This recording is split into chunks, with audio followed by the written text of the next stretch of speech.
Hello, and welcome to our presentation, Optimizing Accessibility, a different approach to gifted curriculum development. I'm Sarah Finch-Jackson, twice exceptional instructional specialist from Montgomery County Public Schools in Maryland. With me today is Kitty Williams, instructional specialist in the Office of Accelerated Enriched Instruction and the brainchild behind our enriched literacy curriculum, which we will feature today. We are going to jump right into our presentation, but we will have our contact information on the last slide.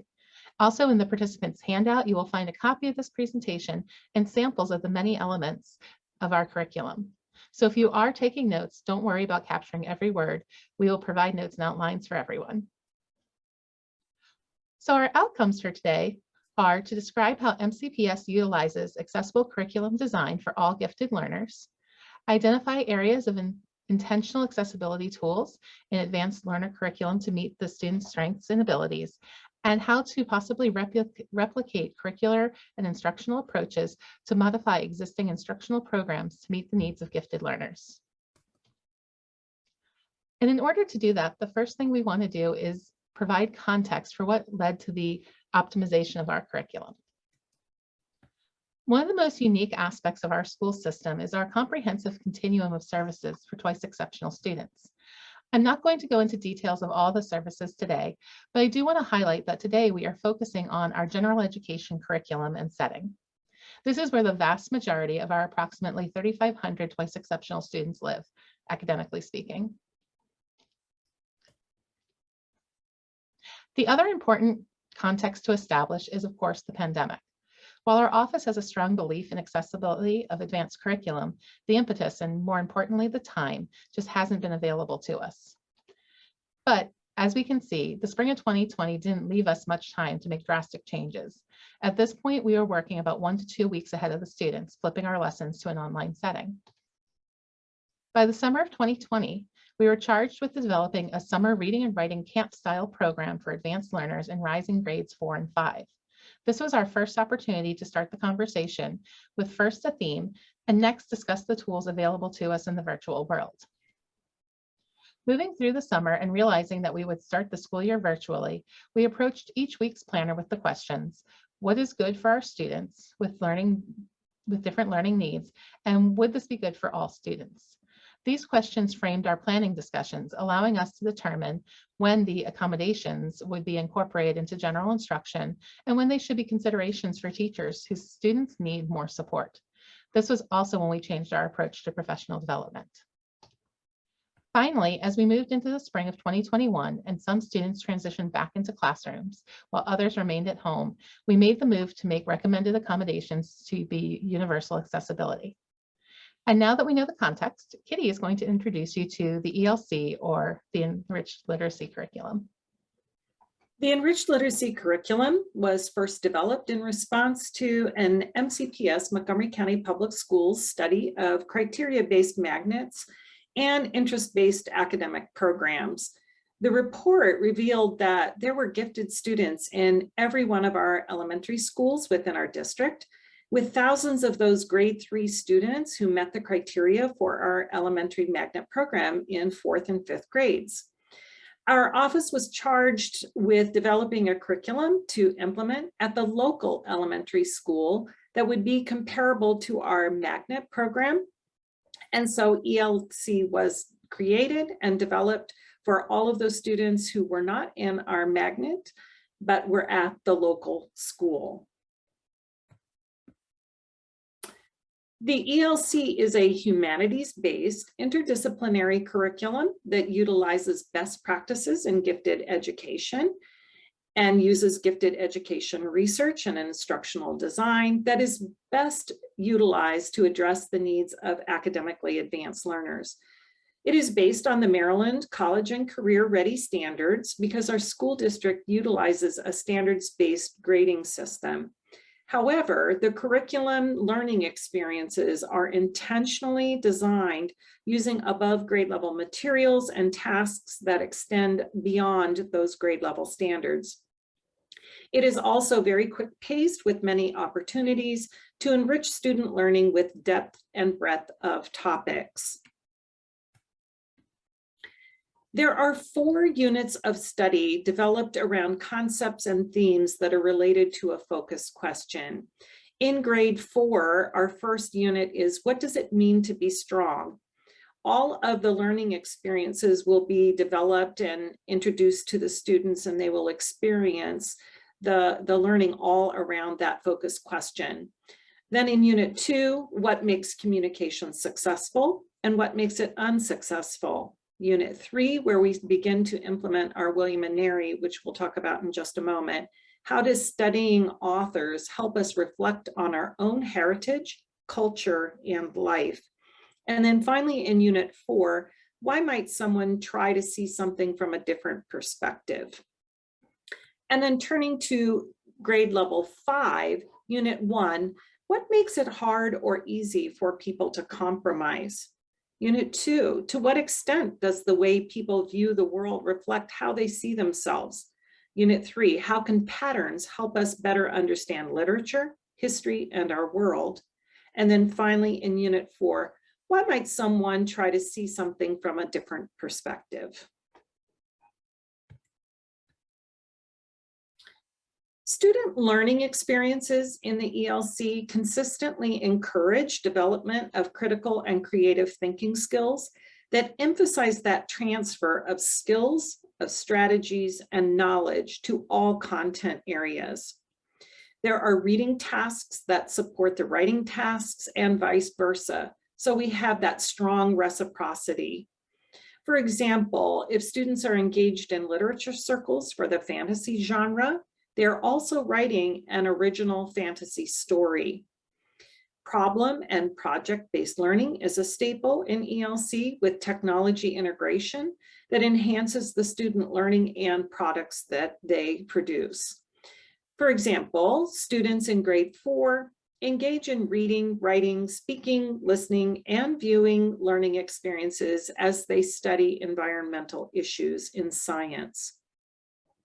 And finally, the ELC uses an instructional approach that values the diversity of learners, including our twice exceptional and our emergent multilingual learner students, so that they have the opportunity to engage in curriculum commensurate with their abilities and potential.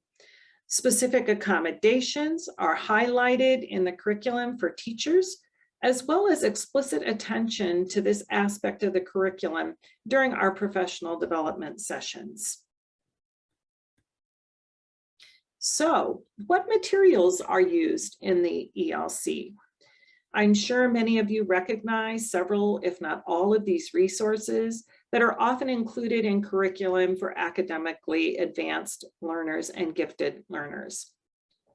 Throughout the course of the school year, students engage in several Lucy Calkins units of study in writing that focus on developing the writer through the writing process using that writing workshop structure. This allows for differentiated support and how to stretch students' skills as they write a variety of products in all 3 writing text types and blended text types. Student conferencing is a key aspect of the program, and writing workshop as well as choice, which is essential in providing that specific targeted feedback for our twice exceptional learners and those who are not yet at the grade level where they need to be in terms of their writing. Oftentimes we find that our advanced students are very, very strong readers and their writing is not at the same level as their reading. And so we want to match that together. And we have found that this program really helps us do that. Jacob's Ladder, which we'll explore later in this presentation, Junior Great Books, and William and Mary English Language Arts units are key components of ELC to provide the complex texts, the inquiry approach, and literacy tasks and experiences that really help develop and grow our advanced learners. Students engage in literature circles at least 1 time per unit and marking period in our system. Students select a novel from a variety of choices based on various genres connected to the unit concept or theme.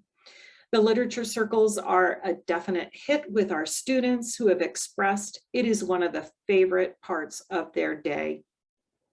We were able to continue to implement the literature circles during our virtual instruction, and it is utilized in our Montgomery Virtual Learning Academy that we have implemented since the virtual instruction. And we found that students were engaged in both of those settings. All of our novels in ELC are available in Bookshare so that students have audiobook access. Our department did write some supplementary informational text lessons to support reading and writing standards and learning that is required to complete assignments, projects, and products. For example, we wrote some lessons on integrating primary and secondary sources about Native Americans and the American Revolution to show students how to quote authors and synthesize sources and synthesize information across multiple texts, for example. So let me share a portion of an original fantasy story written by a 5th grade student who is an emergent multilingual learner and receives ELC instruction from one of our Title I schools. It's called The Lost Pirates. Let me read you just a portion of that story.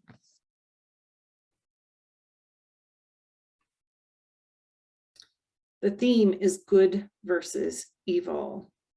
One day, my family and friends went to a lake house. The road to the house was bumpy, cracked, and filled with potholes. When we got there, we hugged and we were happy because we haven't seen each other in almost a year due to COVID and the pandemic. We walked through the double doors and got to know the house.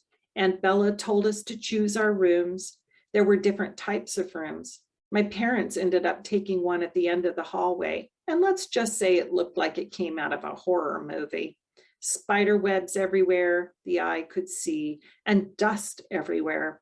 I walked in and walked right out. I took the cleanest of them all and unpacked. I was so happy I got the cleanest room. After that, we all had our annual volleyball tournament. After much back and with the ball, I ended back and that's with the ball, I ended up winning. They had no chance because I'm so good. Abuela yelled, "Cena is ready." We went inside to eat and ended up having burritos. It was delicious and felt like I had eaten gold for dinner. Abuela knows how to make the best salsa in the world. After dinner, we went to play in our rooms and chatted with each other. My friends Sam, Marina, Martin, and I picked our rooms, and then we decided to dig just to explore so we can have fun. Martin is my brother. Sam and Mariana are my very close friends and that we have known for a very long time. So as you can see, they have learned how to use some of that author's craft, some of that vocabulary that they have been reading about in their fantasy novels and implementing it into their own original fantasy story. Let's dive into a sampling of the grade 4 enriched literacy curriculum. On the slide, you see a snapshot of grade 4, unit 4, ELC curriculum planner. Teachers see the unit focus. Why might someone try to see something from a different perspective? That is the framing of the learning experiences for this unit. Next, you see the main curriculum resources and the specific content that will be taught over the course of 9 to 10 weeks. In the next column, you see the text and the list of the main resources that teachers will need to teach the unit.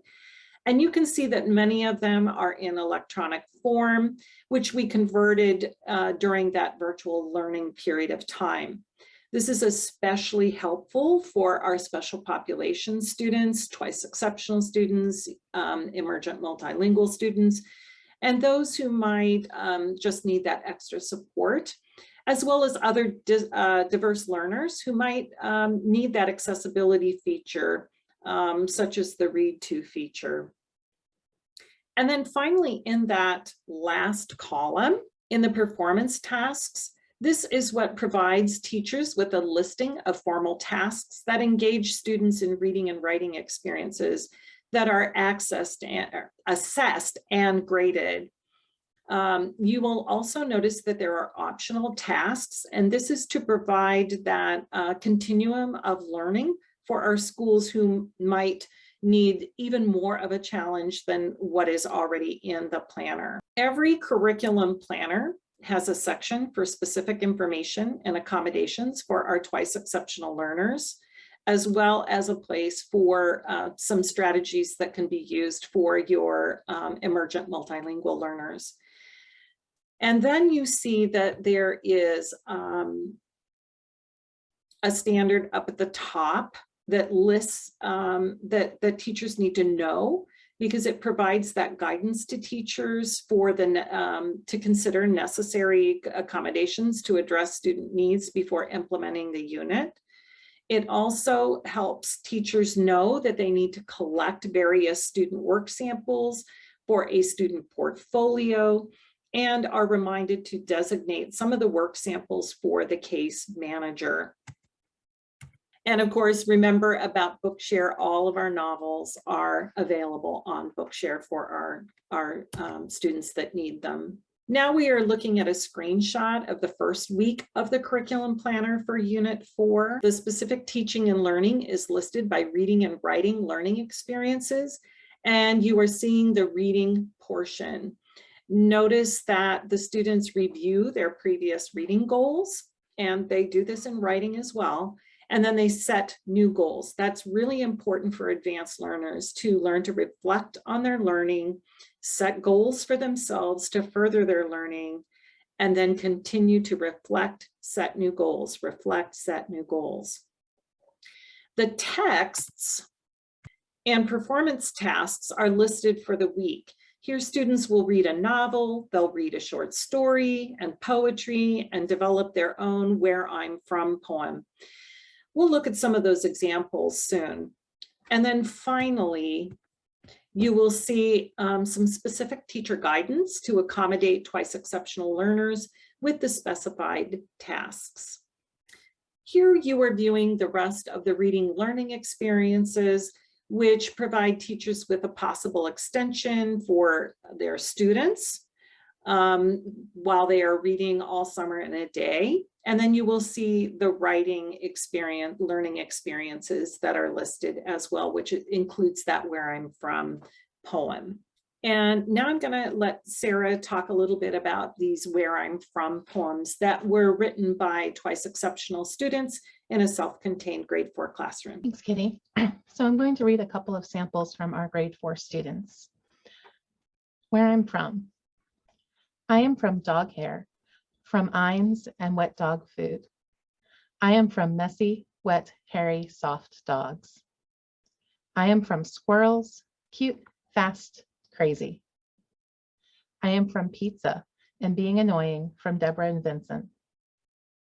I'm from annoying my brother and having at least one dog at all times. I'm from religious school and did you do your homework? I'm from blank, milk, cake, and cookies. From my first dog being found in a dumpster. Bark, bark, bark. Super adorable. The mantle, antique and pretty, a happy place, my great-grandparents. I am from Judaism, going to synagogue, respect. I am from couches, from Legos and paper. I am from a big house, pointy, white, lots of room. I am from a tree, rough, bumpy, pointy. I am from pizza and blue eyes from Andrew and Aaron. I'm from too much clothing and closets stuffed, messy rooms, there's stuff all over the place. I'm from church sometimes and clean your room. I'm from blank, Caesar salad and garden and green bean casserole. From the story of my birth, I couldn't talk because I was a baby. I couldn't walk. Picture of the cat that passed away, Toya, in the living room on the table in a frame. I am from white skin. I am from America. I am from my bed, from pillows, and video game themed blankets. I am from my big and dirty house, from old, messy, and loud and creaky floors. I am from the trees in my backyard with large branches, insects crawling inside, and the morning sun shining through. I am from Friday movie night, from yelling and screaming from my brother and sister. I am from arguments after arguments, from works papers, from drawing all over, from all the drawings and all the food on the table. I am from believing in God and from being tricked on Christmas. I am from the blank, from macarons on my sister's parties and from my Thanksgiving dinner. I am from my brother pressing buttons, from my brother shutting down my computer and telling me sorry. I am from my money sitting in my closet, and it has all my special things. I am from America, from red, white, and blue, and to sum it all up, this is where I'm from. I am from books, from Dogman and Leather. I am from medium-sized, white, quiet, great dinners. I am from water, wet, stormy, cold. I am from Hanukkah, from happiness, from braver and Venner. I am from watching movies and sharing about our day at dinner. I am from synagogue and looking both ways. I am from blank, from chocolate chip cookies and nuts and bolts. From Jacob Hurwitz, running away from persecution in Russia. He was scared, he was young, and he came alone. The china cabinet, a calm place, tall and black, and holds things of importance. I am from a Jewish mother, a Christian father. I love my family, and I am proud of them. So those are some examples of the Where I'm From poems that were written by our students. And now we'll go back to Kitty to talk about Jacob's Ladder. Here we go. Jacob's Ladder Reading Comprehension Program is one of the key resources that contribute to the ELC instructional framework. It provides our students with the challenging texts that promote that critical thinking and help them develop that literary analysis skill development that they need to have in order to really strengthen their reading comprehension and to demonstrate that comprehension through written expression as they work through ladders that target particular skills such as synthesizing, making generalizations, inferring, and identifying theme and main idea. In professional development teachers are trained in how to apply a close reading protocol to these ladders in one day or multiple days, depending on the length of the text and the skill development needed.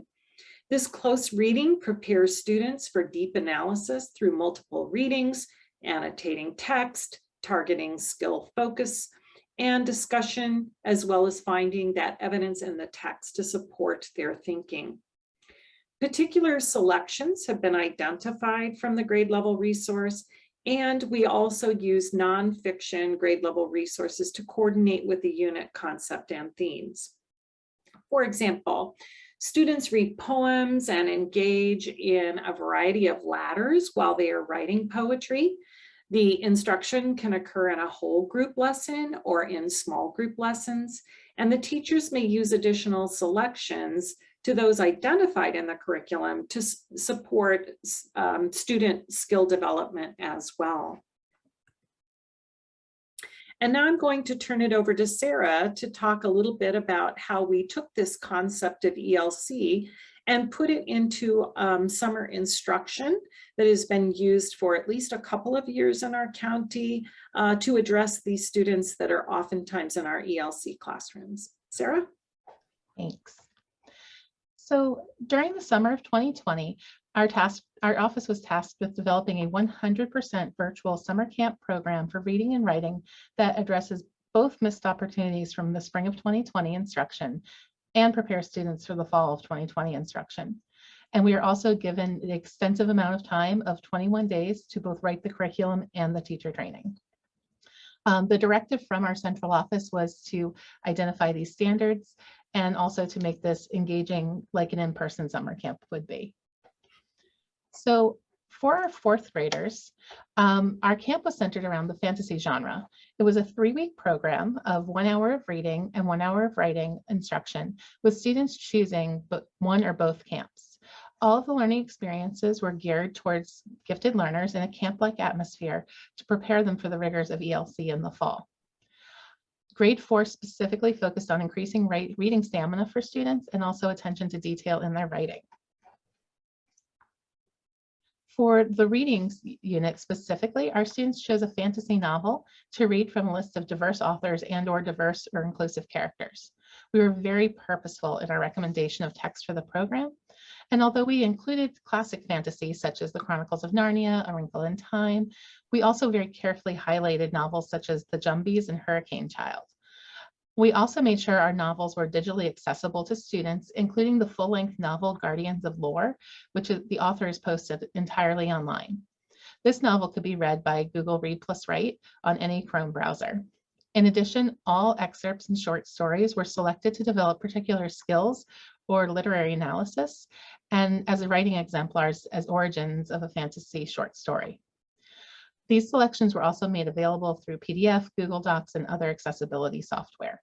In our writing program, our students were guided through the process of authoring their own fantasy short story.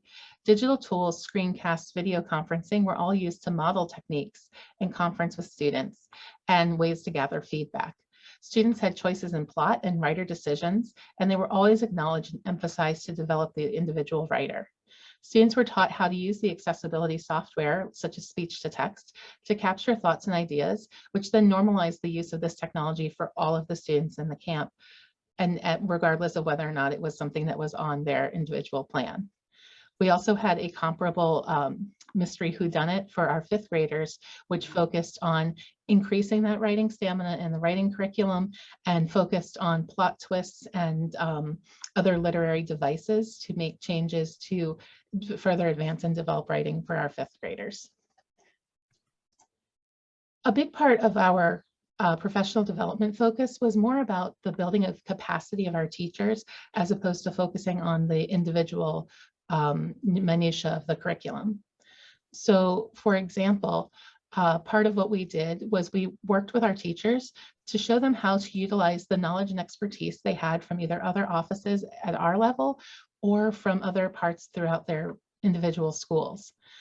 It was often for us, we found, when we had an idea of what we wanted to do, we would go consult with another office where that expertise may lie to gain insight or get ideas to point us in the right direction.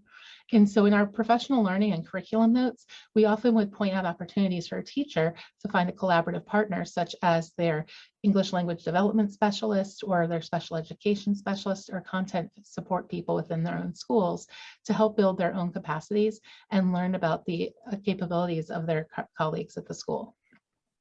Framing professional learning around building teacher capacity with accessibility as a norm and an expectation was a powerful choice. Not only did it benefit the students in the summer camp, but it gave teachers the tool set to bring back to their classrooms. This included reinforcing that general education teachers own all of their students, even students with services such as special education, 504 plans, or emergent multilingual learners. It also meant explicitly stating that all advanced students had the right to access the advanced classroom while having their individual needs met. Normalizing accessibility sometimes means clarifications that accommodations are never cheating. They are necessary to the success of students. I often say that what's necessary for some is good for many and should be available for all, but never required. For example, digital text should be available to all students. Some may use it for read-alouds. Some may use it for read-alouds or to enlarge text or change spacing to see it better. Some may change the font, whether for fun or for accessibility purposes. Some might change the color or use a line reader tool. And some might really actually want a paper copy so that they can listen and follow along with the text being read and make notes on it as they go. There's no one right solution for all students, but in this flexible and accessible world, all of our students should have the opportunity to access what's available if it will support their learning.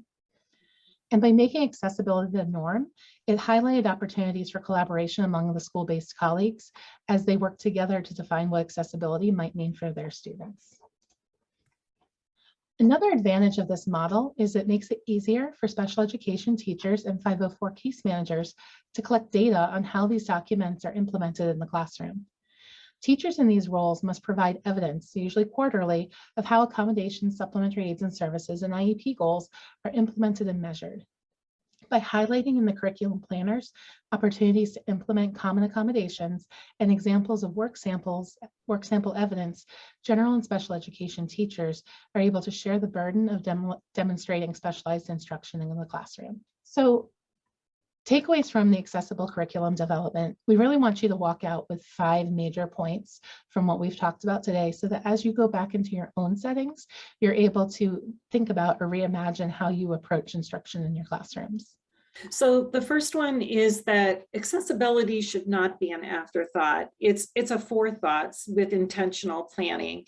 So in terms of when we developed the curriculum and when we work with our teachers for professional development, we really emphasize the intentional curriculum design and how it can be modified for meeting all of the students' needs that are in the classroom. We have identified specific resources that teachers have available to them to use, and we make sure that the content fits the approach for our academically advanced students, and making sure that all of our students are able to access the materials and the learning within the ELC. Our next takeaway is to identify tools that should be available to students. Use IEP plans, 504s, your ESOL or Emergent Multilingual Learner students plans as a guide. You have experts in your building, but the papers that are provided to general educators should provide that guide of what could be available for all students. And then imagine how you may use that tool for yourself to enhance your teaching or enhance your writing, so that becomes a natural part of your instruction. And if necessary, provide examples in the teacher and student instruction on how to use the different tools. For example, one class that I used to teach, I would teach an editing and revision lesson where I taught the students how to use the read and write, read plus write accessibility toolbar, so that students could listen to their writing being played back to them. And in listening to that, they quickly learned that what they wrote or what they thought they wrote wasn't necessarily what they wrote. And so very quickly, my students would listen to their work and you'd hear them say, wait a minute, and hit pause and go back in and type. And it was a great tool for all of my students. But the other thing it did is that it normalized students listening to their material in the classroom, wearing headphones in the classroom, and using some of these tools that they otherwise previously may have been trepidatious about using because they felt like it may have singled them out. And so when you think about how you can use these in your own instruction or highlighting how you personally use them, it helps the students understand that these accommodations are being available to all students are really beneficial to everybody in the classroom. So our next takeaway is about teacher professional development and support, and talking about that continuum of learning. We all have a continuum of learning, and our students are no exception to that. So we want to acknowledge that and anticipate the questions that might come from our students. Oftentimes they provide us with some very unique perspectives, and you saw in both grade 4 and grade 5, we had our 4th unit was always on perspectives, and we want to make sure that we're thinking about perspective when we're planning instruction as well, and making sure that we address that in our professional development. We also want to be sure that we're available to assist our teachers with questions that come up as well. So we provide directions and explanations in many teacher guides and addendums and resources that we have housed on a teacher Canvas site at both of our grades. so that they have a source 24/7 to refer to when they have some of those questions about how to best serve their students and to understand what it is that they're trying to teach in the curriculum. And then in terms of providing some other support, we have hosted regular office hours that teachers can attend and find information about. It usually has some set topics that we want to share with the teachers, but there is always an open forum time for teachers to ask questions, to get clarification, even to network with one another. And I have heard many of them tell me that they really appreciate the slides that are presented to them and the recordings that we have so that they can revisit them at a later date and time. And that actually supports a takeaway for the classroom in terms of accessibility, in that after teachers have done the presenting or their instruction in the classroom, making those slides available. It might be notes and outlines on someone's IEP, but it's also so beneficial to post them on a digital classroom so that your students can go back and have a place to address their own questions before they might have to raise their hand and ask questions for you as well. So it's another case of taking what you learned through your professional development and applying it to your students. The next piece that is so important is making access easy for teachers. You can't assume that adults know how to use the tools simply because there are so many tools available. It's very difficult to expect everyone to know so much about. That's why we encourage reaching out to those building or district level partners to figure out what is available, and then making it easy for the teachers to learn how to use those tools or incorporate those tools. Also giving permission. One thing that I know we found through our development and redevelopment of some of these curriculum is that some teachers felt like they were supposed to be completely in lockstep with our curriculum. And of course, it's not scripted. So sometimes there was discussion about, well, but how do I do this? It doesn't say I can do this. So making it very clear to the teachers that a curriculum guide is just that, it's a guide. And we are relying on their professionalism and their knowledge of pedagogy to make the divergent thinking or creative thinking choices that they need to make as teachers to support their student learners. And sometimes just hearing that they have permission to do that gives them that relief to actually go forth and explore and try interesting things with their students. Links.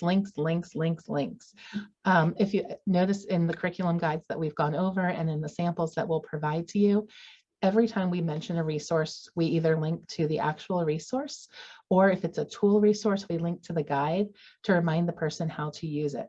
So when it says Bookshare, we link to the guide on using Bookshare. If it suggests using a read aloud software like Google Read Plus Write, we link out to the guide on how to use that. If we have an accessible story or an accessible worksheet, it is linked in there so teachers don't have to hunt for it. Because the more that the teachers have to go look for things, the less they're going to use them. And so by putting everything right in their grasp, even if it means repeating a link multiple times on the page, we have found it is much more functional and much more likely that the teacher will use it than if they have to even scroll all the way up to the top of the page to find something. Even in terms of using bookmarks within a document, we have found is a way to really help our teachers stay focused where they are so that they know where it is on a document that they need to be, so that they don't get overwhelmed by the length of the documents either. Recording and posting PDs. So just like for this conversation that is going to be recorded and made available to lots of people, we always record our PDs, and we always put a question answer capture bank within our chats. And so we actually will copy and paste our chats after if we're presenting over Zoom. We have a kind of a parking lot style document that teachers can type questions in as they think of them, and then making sure that that is available to all of our teachers during and then after, and then also revisiting to make sure we go back and answer those questions. So again, teachers have the answers at their fingertips, and it's always in the same style document so that they know where to go to find that the particular questions or answers that they have. And that is all again housed on our Canvas site for our teachers. And then the last piece is to summarize key takeaways, because especially when you're doing that initial training, teachers can always go back and listen to what it is that we've explained along the way. But if at the very end of it, we summarize, this is what you should know based on the training you just took, sometimes that's enough to cement in their minds what it is they might need to go back and look at it because they've forgotten it, because we know that everyone's getting overwhelmed by all the training that's available. So just like we have our 5 walkaways right now, we're hoping that, if you have questions about those walkaways, you can go back into the presentation and re-listen to a section to help you expand on your knowledge of that takeaway. And so I'm going to address this final takeaway about the curriculum can be utilized in an in-person setting and in a virtual setting. And we have made that purposeful.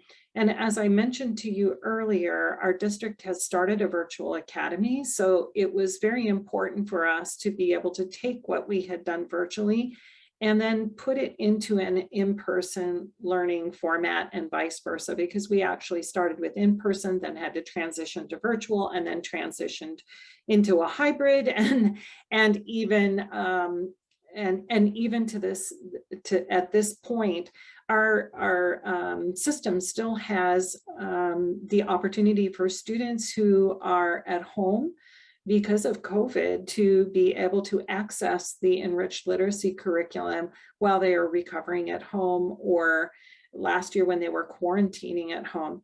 So that change to have to go to virtual and then back to in-person, we wanted that to be seamless so that our students still had the opportunity to access that enriched curriculum, and a curriculum that is designed for more of that advanced learning. And we really wanted to make sure that we had all of the pieces set up for our teachers and our students so that they could access the enriched literacy curriculum. And we needed to make sure that all of the tools that Sarah has just talked about were accessible to our teachers and our students while they were in a classroom, whether it was a virtual, whether it was at their home, or whether they were in person with their teacher.